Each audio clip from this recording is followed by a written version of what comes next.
Hello there, welcome to my views on news. Is Ethiopian PM, Ethiopian government establishing a million army? If a million army is being established, what is the objective behind it? Does Ethiopia have regional ambitions? Are its ambitions about the port, about Eritrea, about Somalia, about Somaliland, or all that is linked to Ethiopian internal situation? I have been working on this topic.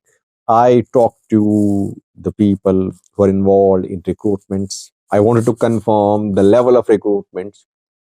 Then I talked to two armed groups. I wanted to know their strategy. What do they think about the recruitment by the government?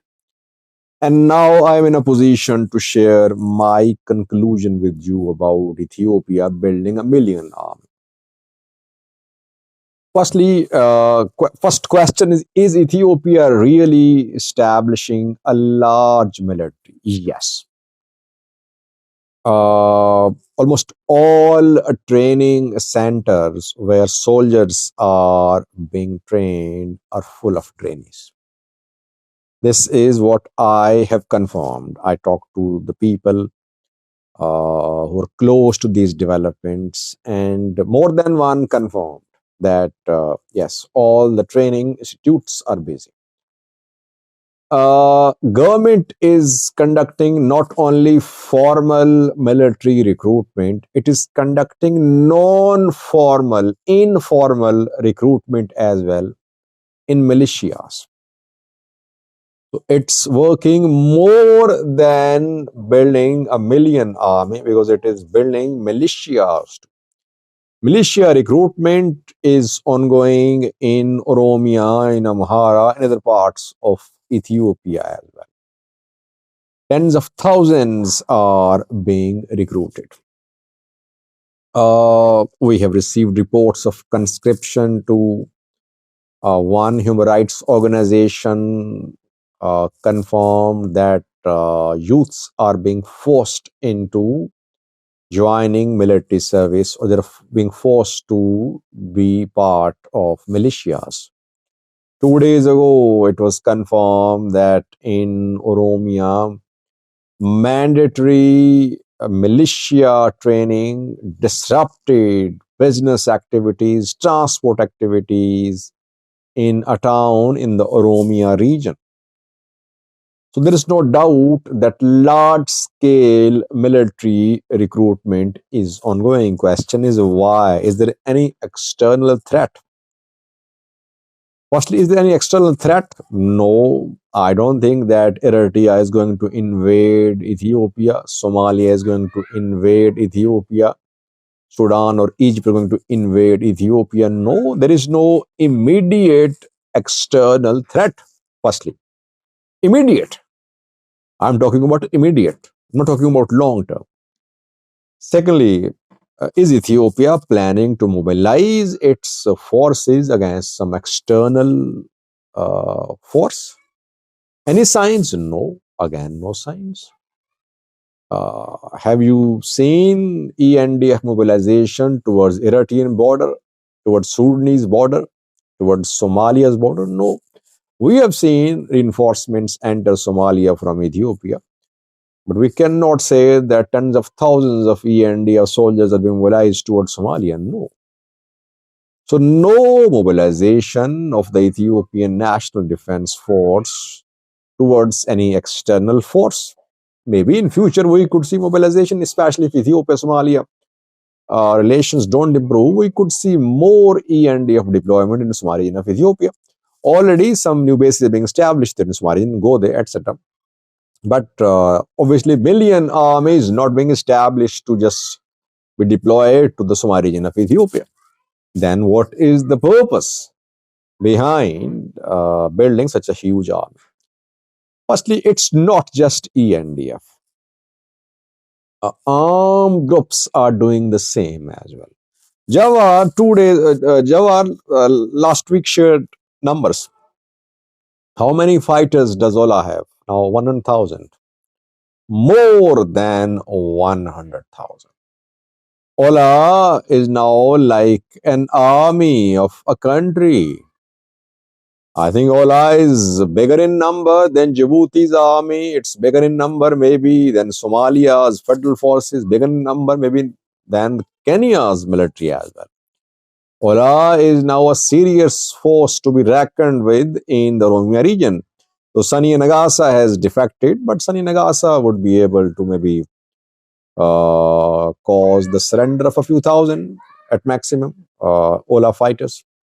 Maro still commands, Kamsa Dereba still commands tens of thousands of Ola fighters. What about Fano? Fano, since last year, has been expanding its manpower.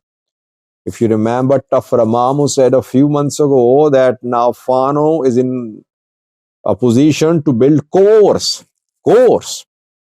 It means that soon Fano could also touch the mark, 100,000 mark. What about Tigray? Tigray had a standing army of around 10,000 during the war. Over 20,000 still intact. 75,000 only laying on arms, and that will take months to be completed. Then next batch will start laying on arms. So it will take some time. So Tigray, we can sum up, has around 300,000 soldiers. Ola Fano, they believe that if at some point they reach an agreement with the military, either by taking over Addis Ababa or by some other method, their fighters will become part of the military. They'll be able to control military. Sorry. If 100,000 Ola fighters become part of the military, who will control the military? Ola, obviously. If 1,000 Fano fighters become part of the military, then it means that Fano will be a main player in Ethiopia. Same as the case with Tigray. More than 20,000 Tigray fighters. If they join military, Tigray will be a key player in security sector. Sadkan, by the way, has been proposing the integration of Tigray fighters into the Ethiopian National Defense Force. And some Tigray nationalists oppose Sadkan. But they don't know what Sadkan is saying. Sadkan knows that Tigray has a huge army. If these people are integrated, once again, Tigray could regain its military influence in Ethiopia.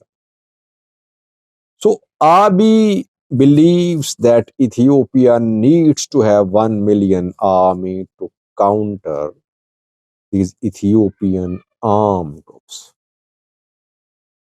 Whether the military is needed for offensive operations against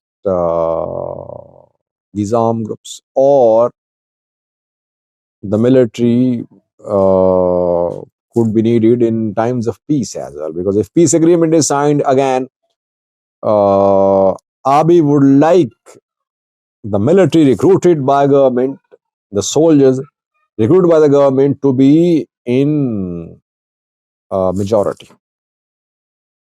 He would not let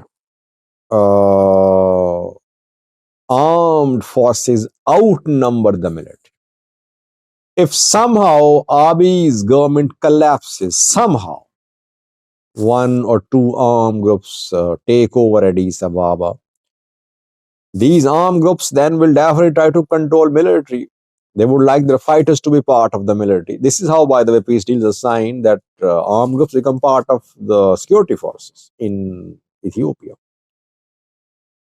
In that case, if military is 1 million, integration of armed forces won't hurt the balance between ENDF and non-ENDF entries in the military.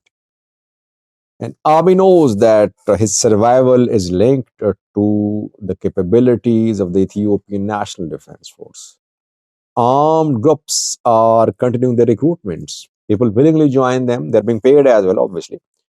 Armed wings pay their fighters. Diaspora intervene, some maybe anti-Ethiopian government elements. They also support these armed groups. Armed groups are working like small militaries. So how can the government just sit idle waiting for these armed groups to grow bigger in number while military remains confined to a few hundred thousand? This is basically the result of the ongoing conflicts in Ethiopia. That is why I say that military spending will increase. Uh, Resources which should be diverted towards development will be spent on defense. Mainly internal security is a challenge for the government. If there is no security, if there is no peace, if there is no stability, there will be no prosperity, there will be no development. Armed groups and government will have to sit. A solution has to be found. Otherwise, both sides will continue recruiting people. Both sides will continue wasting resources for building up numbers. People would say the government should work to resolve the conflicts. Yeah, that is the solution. But both sides should know, not just government. Pano and government, Ola and government, that if they don't reach a solution, if they continue fighting, in the end, people will suffer. In the end, those they are fighting for will suffer. So, what will they achieve in that? The solution lies in some sort of engagement, dialogue to find a permanent solution. Government also wants to crush these armed groups. Government does not want any threat to its existence. That is why no serious talks between Fano and military. So I believe that Ethiopian government's efforts to establish a million army are linked to internal security. It's not that Ethiopia is planning to wage war to take over Assam or to wage war on Somalia. Internal factors matter more, I believe. Thank you for watching.